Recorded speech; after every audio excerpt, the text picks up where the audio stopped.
Москва, Қазақстан границаға чыгабыз. Күндө рейстер бар. Кирди чыкты, до конца кирип чыгабыз. Регистрация просрочка болсо, жасап алып жолго чыгабыз. Выдворение болгондо алып чыгабыз. Базада жок болсо, жардам беребиз. Кара тизмени текшерип жолго чыгабыз. Күндө рейстер бар. Toyota Alphard. Өзүм до конца кирип чыгам. Пересадкасы жок. Эң негизгиси, үйүңүздүн адресиңизден алып кетебиз. Толук маалымат 7 985 060 88 84. 1000 сомдон алгандар эми 3,5 сомдон ала баштайт. 1-июлдан тарта пенсия көбөйөт. Бүгүн 28-июнда президент Садыр Жапаров өлкөдөгү пенсияларды жогорулатуу маселелери боюнча кеңешме өткөрдү. Бул туурасында мамлекет башчынын маалымат кызматы билдирди. Өлкө башчысы пенсиянын камсыздандыруу бөлүктөрү 18%, бирок 1000 сомдон кем эмес жогорулайт. Башкача айтканда, жогорулатууну жана пенсионердин жашоо минимумунун өлчөмүнө чейин жеткирүүнү эске алуу менен пенсиянын базалык бөлүгү жогорулай тургандыгын билдирди. Буга чейин колуна 1000 сом алган пенсионерлер эми 10-июлдан тарта 3500 сомдон ала башташат. Ал эми 10-октябрдан тарта пенсиянын минималдуу өлчөмү 6900 сомдон кем эмес болот. Бул оңойго турган жок, бирок биз буга акыркы жылдары коррупциянын бардык көрүнүштөрүнө каршы активдүү жана элдешкиз күрөш жүрүп жаткандыгынан, жүргүзүлүп жаткан реформалардын натыйжасында өлкө экономикасынын өсүшүн камсыз кылуу менен жетише алдык, деди Садыр Жапаров. Соцфонддун жетекчиси Бактияр Алиев чыйында маалымат берип жатып, өлкө башчысынын тапшырмасы менен пенсионердин жашоо минимумунан кем кылбоо үчүн пенсия 2024-жылы көбөйөрүн белгиледи. Бул үчүн 2 этап менен кошумча 20 миллиард сом бөлүнөт. Пенсияны жогорулатуунун биринчи этабы 2024-жылдын 1-июлунда ишке кирип, анда эң минималдуу пенсия 3500 сом болот. Ал эми экинчи этап октябрь айында ишке кирип, пенсиянын камсыздандыруу бөлүктөрү 18%, бирок 1000 сомдон кем эмес жогорулайт. Буга 2024-жылдын 3 ай үчүн 3 миллиард 927 миллион сом кошумча каражат керектелет. Бул каражаттын 3 миллиард 140 миллион сому пенсиялык фонддон, 787 миллион сому республикалык бюджеттен каржыланат.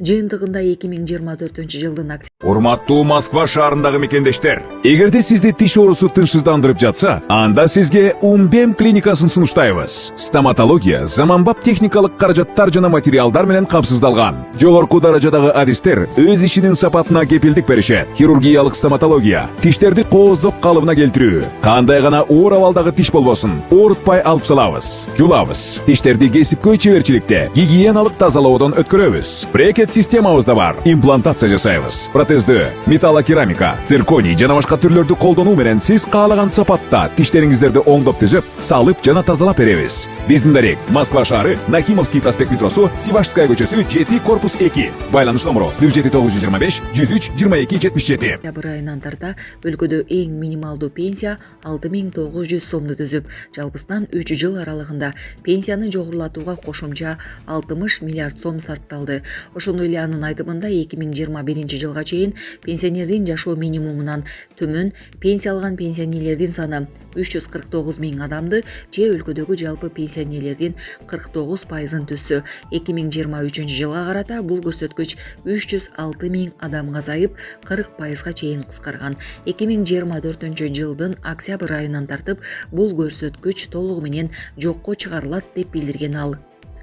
Маалыматты уккан соң президент пенсиялык системаны реформалоого, пенсиянын майнаптуулугун жогорулатууга багытталган мыйзамдарга кол койду. Эми бул реформага багытталган мыйзамдарды ишке ашыруу боюнча иш-чаралар жүргүзүлүшү зарыл. Булак супер кейжи.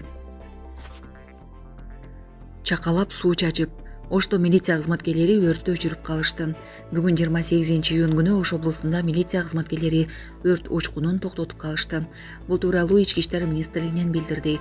Маалыматка ылайык, Кара Суу районунда кыргыз милициясынын 100 жылдыгына карата райондук ички иштер бөлүмүнүн демилгеси менен мекеме уюмдардын арасында спорттук иш-чара өтүп жаткан. Саат 13:15 чамасында иш-чара өтүп жаткан жерге жакын жерден кара түтүн асманга көтөрүлө баштаган. Аны байкаган милиция кызматкерлери дароо өрт кызматына кабар берип, алар келгиче өздөрү да тилсиз жоону өчүрүүгө келишкен. Милиция кызматкерлери өрттөнүп жаткан дарактарды жана поезд жолго төшөлгөн жыгачтардагы өрттү өчүрүшкөн. Жыйынтыгында өрт өчүрүү кызматы менен биргеликте тилсиз жоо чектөөгө алынып, толугу менен өчүрүлдү. Булак Супер KG. Аксыда шамал 17 турак жайдын чатырын учуруп кетти. Аксы районунда шамал 17 турак жайдын жана бир социалдык объекттин чатырын учуруп кетти. Бул боюнча өзгөчө кырдаалдар министрлиги 28-июнда билдирди. Маалыматка ылайык, Аксы районунун Кербен шаарында, Кош Төбө жана Кара Камыш айыл өкмөттөрүндө катуу шамал турак жайлардын чатырын учургандыгы тууралуу маалымат түшкөн. Жеринде райондук өзгөчө кырдаалдар бөлүмүнөн ыкчам топ мониторинг жана божомолдоо департаментинин адистери тактоо жумуштарын алып барууда. Натыйжада 17 турак жайдын жана бир социалдык объекттин чатырын шамал учургандыгы аныкталган. Жабыркагандар жок. Булак Супер KG. Ноокатта селден 5 киши каза болгону кабарланды. Ош облусунун Ноокат районунда 28-июнда селден 5 кишинин өмүрү кыйылганын Азаттыкка өзгөчө кырдаалдар министрлигинин облустук башкармалыгынан билдиришти. Азыркы тапта 5 адам өлдү деген маалымат бар. Алардын баарын жергиликтүү тургундар тапкан.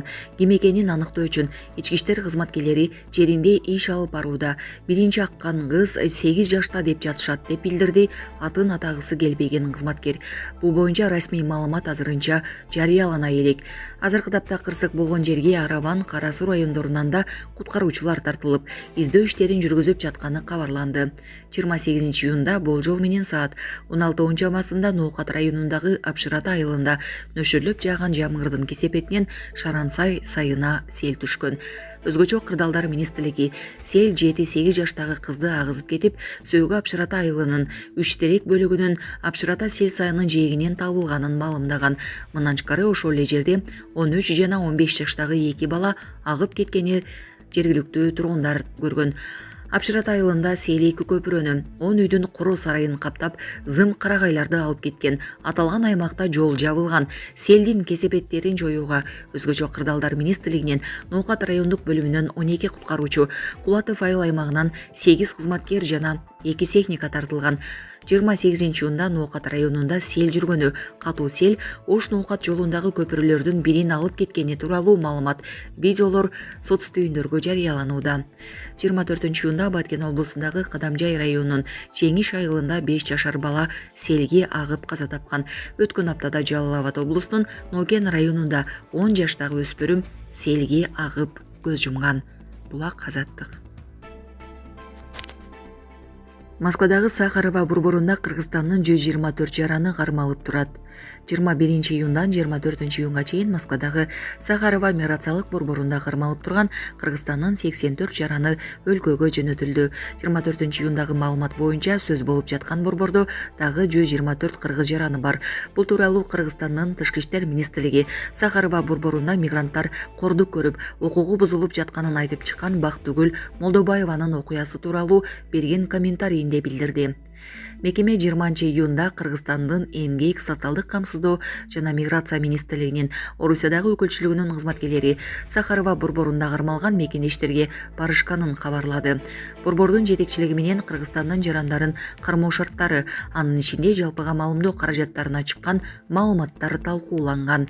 Сахарова борборунун жетекчилиги мыйзам бузуулар тууралуу арыз түшпөгөнүн, мындай фактылар катталса, Орусиянын мыйзамдары менен зарыл чаралар көрүлө турганын айткан. Жакында эле интернетке бул борбордо кармалып чыктым деген кыргызстандык Бактыгүл Молдобаева видео жарыялаган. Ал бул жайга түшкөн мигранттар кордук көргөнүнө, кош бойлуу аялдар бар экенине жана эркектерди уруп сабаган учурларга күбө болгонун айтып берген. Кайрылууну жарыялаган Бактыгүл Молдобаева Азаттыкка бул окуяларды ырастаган. Сахарова борбору Москванын четиндеги мигранттарды убактылуу кармоочу жабык мекеме. Орусиянын аймагынан мажбурлап чыгарууга туш болгон чет өлкөлүк жарандар мекенине кайтарылганга чейин ушул жайда кармалып турат. Телефонго видеого тартууга, сүйлөшүүгө уруксат берилбейт жана ар 4 күндө кнопкалуу телефон менен сүйлөшүүгө уруксат берилет. Тышкы иштер министрлигинин консулдук департаментинин маалыматы боюнча ушул тапта чет өлкөлөрдө 657 миңден ашуун Кыргызстандын жараны жүрөт. Анын 411 миңдеги Орусияда. Булак Азаттык. Кремль Рамзан Кадыровдун террорчулар тууралуу айтканына комментарий берди.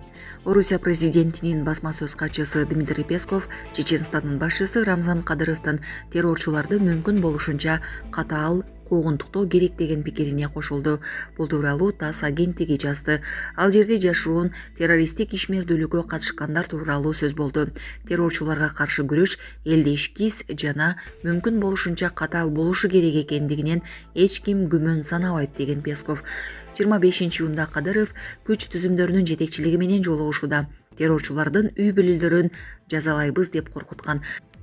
Бул учурда кандуу өч алуу болорун түшүнүшүбүз керек. Мындан кийин билген эмесмин деген жооптор кабыл алынбайт деген Кадыров.